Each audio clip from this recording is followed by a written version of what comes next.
बच्चों, एक बार फिर से आपको अपने यूट्यूब चैनल एंड्रो के बारे में आपका स्वागत करता हूँ।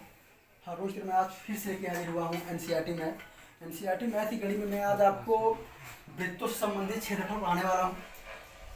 वृत्तों से संबंधित क्षेत्रफल, तो आज आपको मैं वृत्त से संबंधित क्षेत्र पढ़ाने से पहले मैं आपको एक जो रिमेनिंग उसका जो सर्कल है, सर्कल का जो एक पार्ट होता है उसका इंट्रो करवाने वाले हैं। थोड़ा सा पहले सर्कल क्या होता है, सर्कल के डायमीटर शायद कर पढ़ाया था इसको ना, लेकिन आज इसको थोड़ा रिमाइंड कर दे रहे हैं। ठीक है, तो सर्कल क्या है, उसका डायमीटर क्या होता है, उसका जीवा क्या होता है, उसमें जो आपके ये आर्क होते हैं, आर्क क्या होता है उसका, और आपका हाफ सर्कल क्या होता है, इन सब के बारे में हम आज आपसे बात करने वाले हैं। तो सबसे पहले आप यहाँ ये देखिएगा कि पहले ये यानी कि वृत्त क्या है जी सर, सर्कल क्या है, याद क्यों। अगर कोई पूछे सर्कल क्या है, वृत्त की बात कर रहे हैं, मेरी बात समझिएगा। वृत्त क्या है, अगर वृत्त को हम बताए हैं तो हमने कल साल आपको बताया था कि किसी भी समतल तल के किसी एक बिंदु से समान दूरी पर काटे गए चाप से बनी आकृति क्या कहलाती है, आपका वृत्त कहलाती है। तो बताया गया था, आप बोल सकते हो।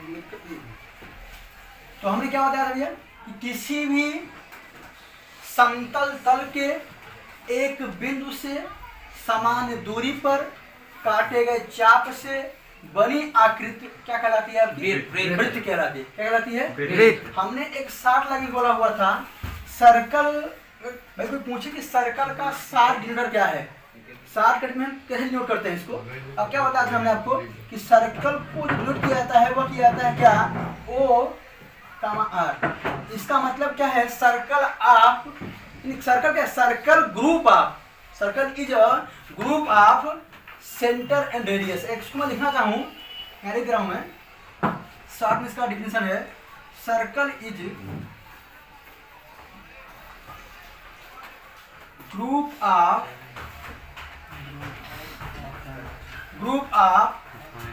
सेंटर एंड रेडियस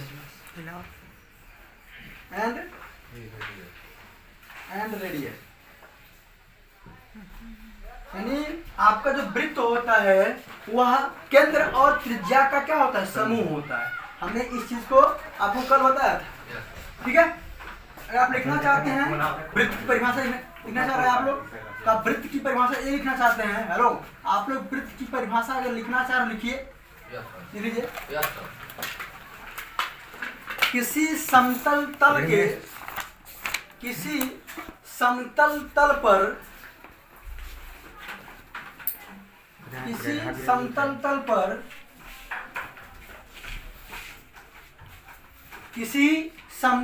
पर किसी एक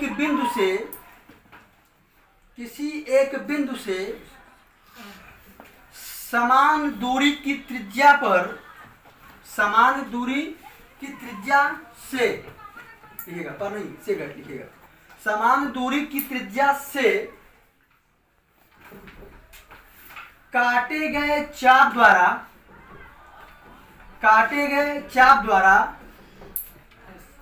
बनी आकृति,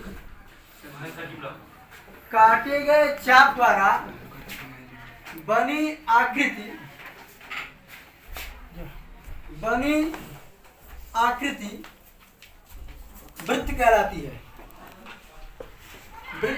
है। पूर्ण विराम। आगे लिखिएगा, इसको कैपिटल सी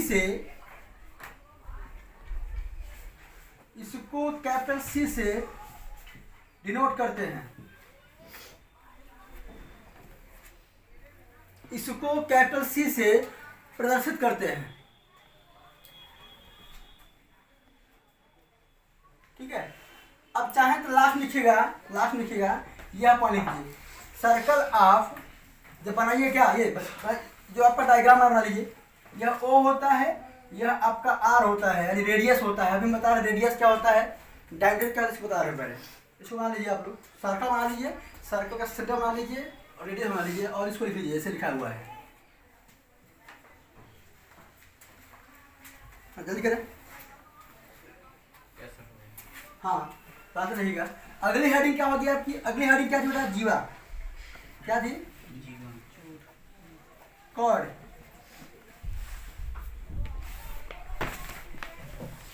ठीक है, जीवा। तो हम आपको बताया थे कि जीवा क्या होती है। हमने बताया था ये, अगर नहीं लिखे लिखिएगा, इसमें प्रश्न लिखा है जीवा क्या है। यह सर्कल है, ठीक है। सर्कल को दो अंतः बिंदुओं में मिलाने वाली दो अंतः बिंदुओं में मिलाने वाली रेखाखंड आपकी क्या कहलाती है? जीवा। क्या कहलाएगी भैया? जीवा या कॉर्ड कहलाएगी भाई। ठीक है, हमने बताया था कि यह जीवा कहीं से भी आप खींच सकते हो, बस क्या हो कि अंतः बिंदु आपके कहाँ से होकर न जाए? सेंटर से होकर अगर नहीं जा रहे हैं तो ये क्या होंगे? जीवा। क्या होंगे भैया? जीवा। ये सारी जीवाएं हैं। अगर कोई जीवा सेंटर से होकर गई तो लिखेगा वृत्त को दो अंतः बिंदुओं से मिलाने वाली रेखाखंड वृत्त की जीवा कहलाती है। वृत्त की जीवा कहलाती है।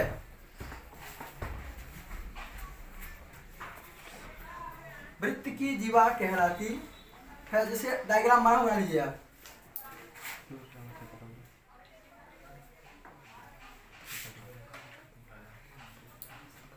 जैसे आपका डायग्राम बना लीजिए।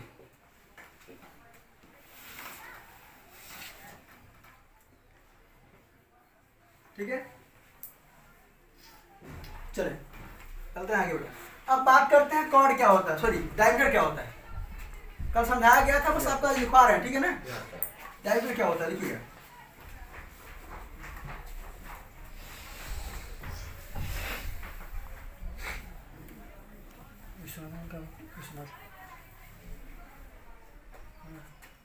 अगर हम बात करें किसकी,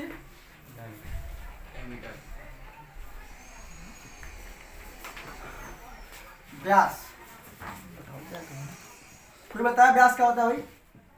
कोई बोल सकता है? व्यास त्रिज्या का आधा होता है। व्यास त्रिज्या का आधा होता है। और कुछ बताया इसके बारे में? व्यास त्रिज्या का आधा होता है। नहीं, व्यास त्रिज्या का दुगुना होता है। मिस्टेक कर रहे हैं, व्यास त्रिज्या का दुगुना होता है। अब बताया कुछ व्यास के बारे में। सर व्यास सर कार्ड का सर वहाँ से ले जाते सेंटर से, सो जब कोई कार्ड सेंटर से जाती क्या होती है? व्यास होती है। आपको बताया व्यास के बारे में भाई? वह रेखा जो क्या सेंटर से होके जाती है। रेखा मैं इसी बात कर रहा हूँ। अब रेखा नहीं बोलेंगे, अब जीवा बोलेंगे, कार्ड बोलेंगे। और कुछ बताएंगे आप भाई? चलिए देखिए बेटा सुनिए, हमने कल आपको ये बताया था कि जो आपका व्यास होता है, व्यास को आप रेखा नहीं बोलेंगे, क्योंकि आपको पता है कि इसके पर आपने क्या पढ़ा? कॉर्ड। क्या पढ़ा? कॉर्ड। अगर सर्कल को कोई भी रेखा अगर क्या है अंतः बिंदुओं से, इनर पॉइंट से अगर ज्वाइन कर रही है तो वह कॉर्ड हो चुकी है। वो कहानी बन रही क्या? कॉर्ड। अब कोई भी अगर अब परिभाषा पूछे आपसे कोई कि भैया बताओ व्यास क्या है, तो आपका आंसर होगा कि वृत्त के केंद्र से होकर के जाने वाली जीवा।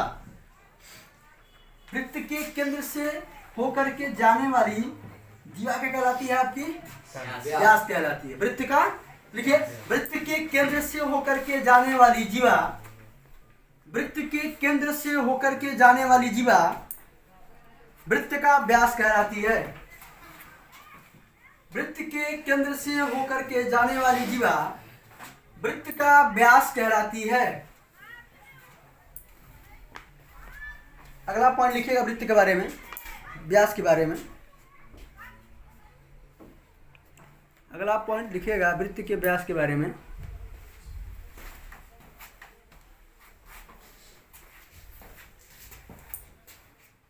चलिए लिखिए, अगला पॉइंट लिखिए, वृत्त की सबसे बड़ी जीवा व्यास होती है।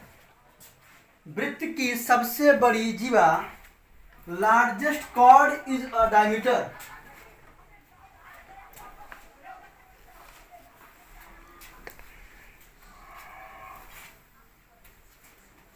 largest chord is a diameter in circle। अगर आप लिखिएगा अगला पॉइंट, व्यास को डी से प्रदर्शित करते हैं। आप कैपिटल डी भी लिख दीजिएगा, और या वह आवश्यकता पड़ती है सर्कल के अकॉर्डिंग। अगर दो वृत्त हैं कंपेरिजन दैट में, तो बड़े वृत्त के लिए कैपिटल डी और छोटे वृत्त के लिए स्मॉल डी आप दिखा सकते हो। फिलहाल आप एक ही डी लिखिए, जैसे हम जैसे लिख दीजिए आप इसको डी से प्रदर्शित करते हैं। क्यों करते हैं डी से भाई? क्योंकि इसका इंग्लिश नेम क्या है? डायमीटर। और डायमीटर का क्या लिया गया है? डी लिया गया है। अच्छा भाई चलिए अगला पॉइंट लिखिए बेटा। वृत्त का व्यास बराबर, लिखिएगा वृत्त का व्यास त्रिज्या का 2 गुना होता है। ऐसे लिखिए, वृत्त का व्यास त्रिज्या का 2 गुना होता है, यानी डी बराबर 2r। डी बराबर वृत्त का व्यास त्रिज्या का 2 गुना होता है। और इसको लिख लीजिए,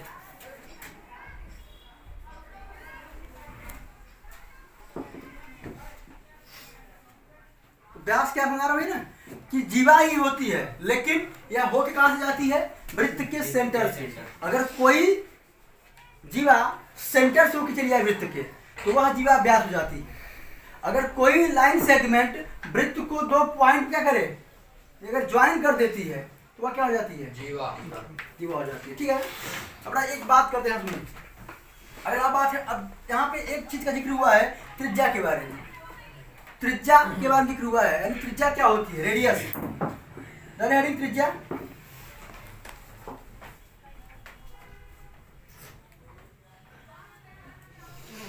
रेडियस हेडिंग।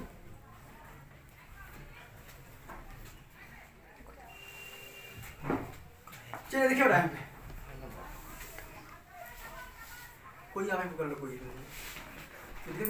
नहीं पूरा नसी चढ़ गई नसी। चलिए बताइए, अब आगे हम बात कर रहे हैं कि वृत्त का त्रिज्या क्या होता है। ठीक है, वृत्त की त्रिज्या क्या है? कौन बताया त्रिज्या क्या होती है?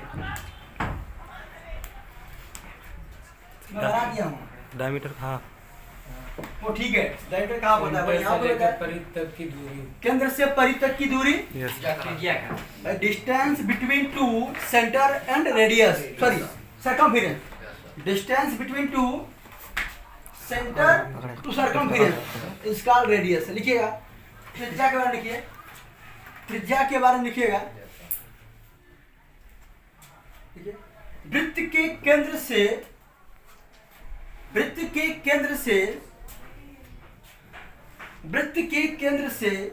परिध तक जाने वाली रेखा खंड, वृत्त के केंद्र से परिध तक जाने वाली रेखा खंड वृत्त की त्रिज्या कहलाती है।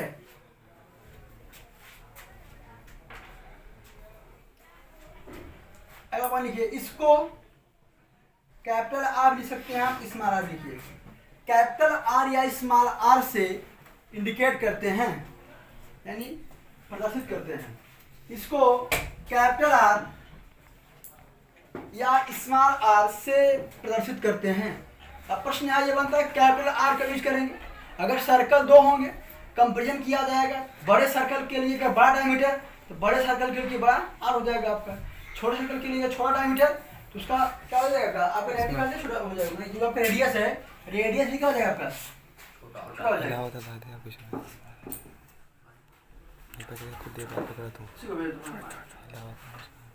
आगे बढ़ा दीजिए, अगली हेडिंग हो गया बड़ा। अगर मान लीजिए, बेटा इसको आर से प्रदर्शित करते हैं। लिखिएगा वृत्त की त्रिज्या वृत्त की त्रिज्या व्यास की आधी होती है। वृत्त की त्रिज्या व्यास की आधी होती है। वृत्त की त्रिज्या व्यास की आधी होती है।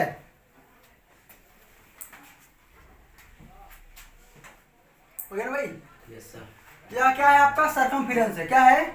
यानी सर्कल का जो बाउंड्री होता है, सर्कल क्या होता है? बाउंड्री होता है। या क्या होता है आपका? सरकमफिरेंस होता है। क्या होता है आपका ये? यानी वृत्त का जो एक वाल होता है, दीवार होता है, बाउंड्री होती है, इसी को कहा जाता है वृत्त की परिधि। क्या कही जाती है इसको? वृत्त की परिधि कही जाती है। त्रिज्या हो गया भाई, ठीक है। चलिए थोड़ा सा आगे बढ़ते हैं।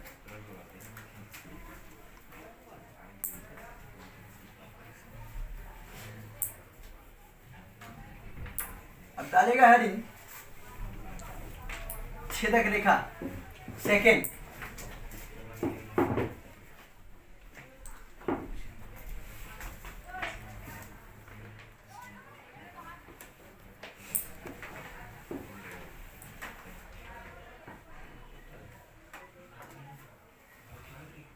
यस इस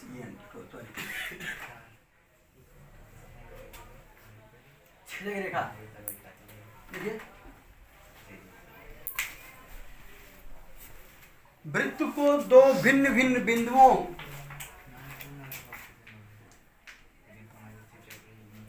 वृत्त को दो भिन्न भिन्न बिंदुओं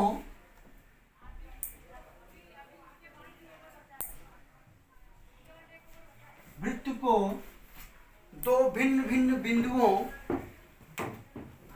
में प्रतिच्छेदित करने वाली रेखा, दो भिन्न भिन्न बिंदुओं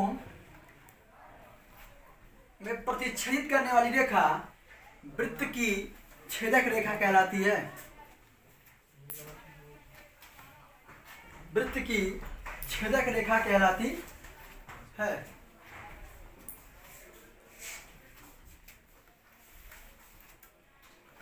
इसको मान लीजिए, ये देख रहे हैं वृत्त है। वृत्त को या जो आपका रेखा है, ये दो क्या है? अलग अलग बिंदु का कर रहा है, प्रतिच्छेद कर रहा है। यानी छेद करके बाहर, वृत्त को छेद करके बाहर जाने वाली रेखा क्या कहलाएगी आपकी? छेद रेखा। वृत्त को छेद करके यानी सेकेंड करके अगर कोई लाइन क्या है बाहर जा रही है, उस लाइन का कहेंगे छेदक रेखा कहेंगे। ठीक है ना? चलेगी स्पर्श रेखा।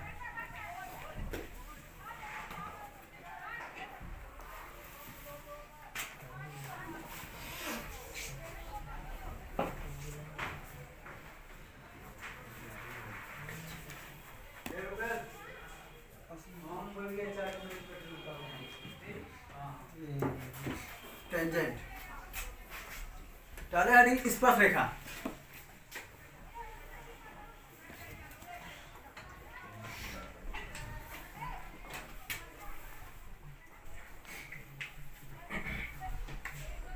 देखिएगा, वृत्त को एक बिंदु पर स्पर्श या प्रतिच्छेद करने रेखा, वृत्त को एक बिंदु पर स्पर्श या प्रतिच्छेद करने वाली रेखा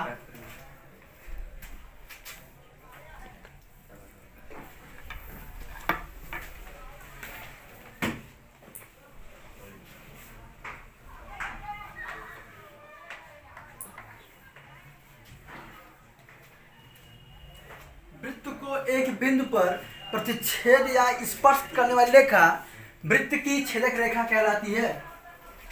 वृत्त की छेदक रेखा कहलाती वृत्त की स्पर्श रेखा कहलाती है। ठीक है, वृत्त की स्पर्श रेखा कहलाती है।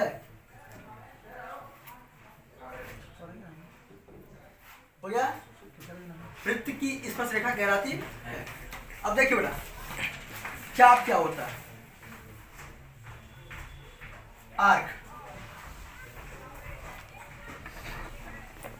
चाप की कोई खास परिभाषा नहीं है। हेडिंग समझना इसमें कि किस प्रकार का होता है। चाप की कोई खास परिभाषा नहीं होती है। बस ऐसा बिंदु हो कि वह सेमी सर्कल ना बनाए, बस ऐसा कोई पॉइंट। देखिए जैसे यह सर्कल बना हुआ है, ठीक है। अब जैसे यह और यह, ठीक है। अब यानी P से लेकर के Q, और यहाँ मान लेते हैं अगर R लिख दें तो P से Q का जो चाप है, यानी यह एक प्रकार का आर्क है। क्या आपका ये आर्क है। यानी अगर यही सेंटर से कोई चाप ले लिया जाए तो यह एक प्रकार का आपका सेमी सर्कल हो जाएगा, और सेमी सर्कल में आपका आर्क नहीं बन पाएगा, ठीक है। ये आपके सर्कल की दो भाग बन जाएंगे। सर्कल क्या हो जाएंगे, दो भाग बन जाएंगे। अब इसको लिख पाएंगे तो आपका अगर आर्क के बारे में जानना है तो आर्क की परिभाषा में देखिए, आर्क यानी चाप कोई भी बिंदु हो सकता है, ठीक है। बस यहाँ समझिए कि यह मुख्यतः दो प्रकार के होते हैं। आपको ऐसे बनाना है आर्क के बारे में, यह मुख्यतः दो प्रकार का होता है। इसको क्योंकि ये आपका PQ है, कौन, ये PQ जो है इसको कहते हैं बेटा माइनर आर्क। क्या, माइनर आर्क। माइनर आर्क कहते हैं इसको, माइनर आर्क। और एक होता है, अगर देखा जाए PRQ, क्या देखा जाए, PRQ, यानी यहां से अगर यहां आ जाओ तुम,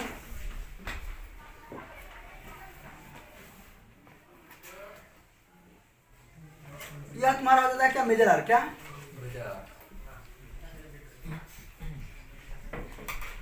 इसको कह सकते हो क्या, छोटा चाप। इसको क्या लिखोगे, बड़ा चाप। छोटा चाप और बड़ा चाप, ठीक है। अब आगे देखिए बेटा,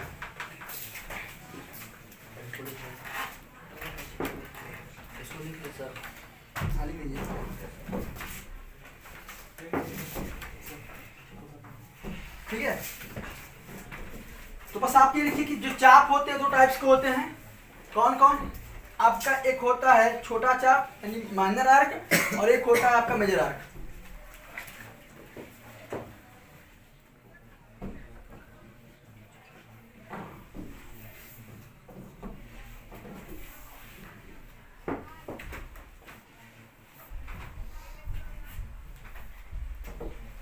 इसको लिख लीजिए। अब आपके चैप्टर में कूदते हैं, कहाँ, अब आपके इस चैप्टर में कूद रहे हैं भाई।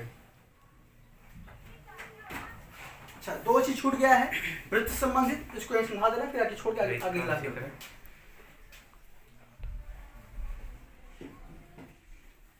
हो गया भाई, चलें लिखिए। अब देखिए बेटा, यहाँ पे एक टॉपिक छूट गया है वृत्त से संबंधित, वृत्त का एरिया, वृत्त का पेरीमीटर। वृत्त का, यह सर्कल है, सर्कल का ये सेंटर है O, और रेडियस क्या है R। तो यहां पर आता है क्या, area of perimeter, area of perimeter, वृत्त का परिमाप, वृत्त का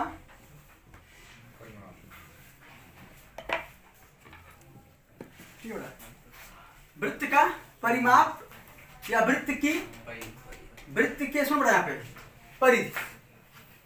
पहले बताओ वृत्त की परिधि क्या होती है,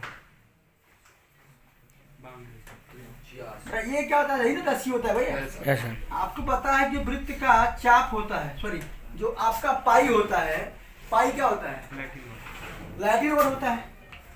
पाई क्या होता है आपका, लैटिन। कौन सा वर्ड है लैटिन का, सुलह वर्ड है। कौन सा, आप इसको कह सकते हैं यूनानी वर्ड है। कौन सा वर्ड है ये, यूनानी वर्ड है, ठीक है। और आपको एक चीज और जान लीजिए, यह 16वां अक्षर है, यूनानी वर्ड है, ठीक है, शब्द है। और ये जान लीजिए आप कि इसके बारे में शुद्धतम मान जो है, एक जो आपका प्योर वैल्यू होता है, प्योर वैल्यू देने वाले 4 अंक तक, दशमलव के 4 अंक तक, 4 अंक या 3, हाँ 3 है, हाँ 4 अंक तक है, वो थे आपके आर्यभट्ट। कौन थे, आर्यभट्ट। कहीं 3 मिलता है, कहीं 4 मिलता है ना। एनसीईआरटी की बुक और आपके डॉक्टर मनोहर जो है एनसीईआरटी वाला, वो 4 मान रहा है, कहीं कहीं 3 दिख रहा है। तो आप 4 3 मान रखिएगा, ठीक है, 4 भी और 3 भी। तो यह है आपका पाई है। तो मुझे पाई थोड़ा सा बस जानकारी देना था आपको। सर चीजें बेटा कि पाई बराबर जो होता है, ध्यान देना, तो पाई की जो वैल्यू शुरुआत में दिखाई गई थी वह दिखाई गई थी क्या 22/7 किसके अकॉर्डिंग सी बाई जो ये 22 था 22 वह क्या था वृत्त की परिधि थी और 7 क्या था इसका डायमीटर था क्या था मतलब हम ये कह सकते हैं कि जो आपका पाई होता है वो C/D होता है पाई जो बराबर होता है सर्कमफेरेंस अपान में डायमीटर के बराबर होता है। अभी हम पढ़ के आए बेटा जो आपका डी होता है क्या डी बराबर क्या पढ़ के आए हैं अगर हम निकालें क्या वृत्त की परिधि या परिमाप बेटा सुनना परिधि बोला जाए या परिमाप बोला जाए वृत्त की परिधि या वृत्त का परिमाप दोनों का मतलब ही वही है।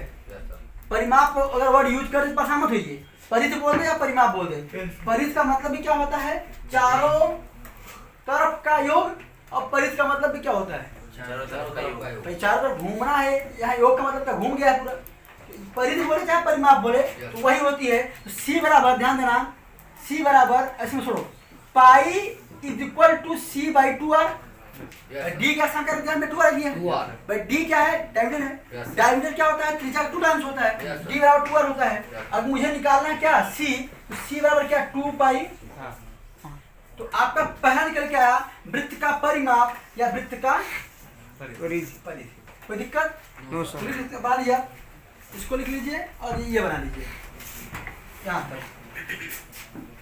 वृत्त का परिमाप बराबर होता है C बराबर 2 पाई R।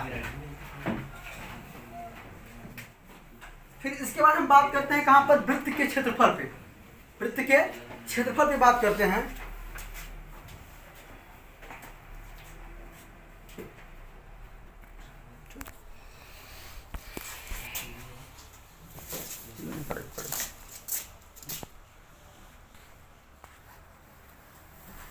ठीक है भाई अब वृत्त के क्षेत्रफल बात कर लेते हैं ठीक है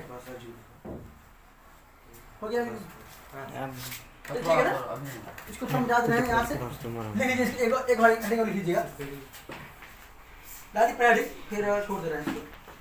वृत्त का क्षेत्रफल area of circle area of वृत्त का क्षेत्रफल वृत्त का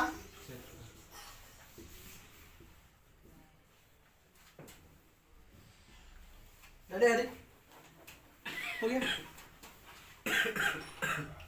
सर्कल बनाइएगा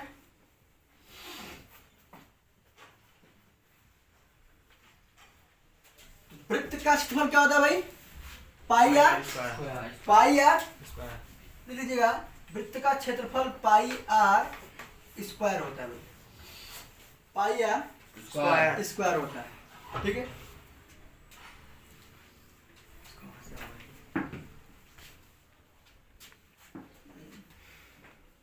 इससे चमक रहा है इससे